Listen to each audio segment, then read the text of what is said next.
Hello, this is Anya with a message from the Rose. Today's card, We Are Nature. For me, it says becoming grounded, embodiment, living in connection. I'm drawn to living in connection.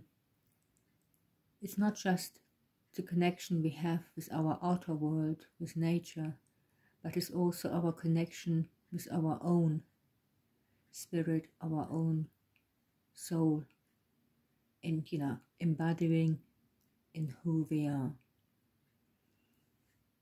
And when we are talking about becoming grounded, it seems that it's something we have to do, something which is outside of us.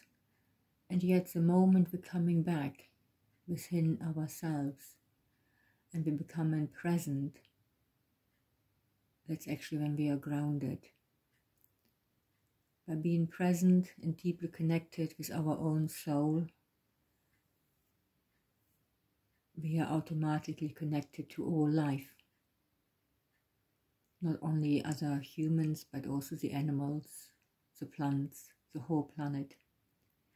And today's card is reminding us to make sure we are connected within and by default with nature.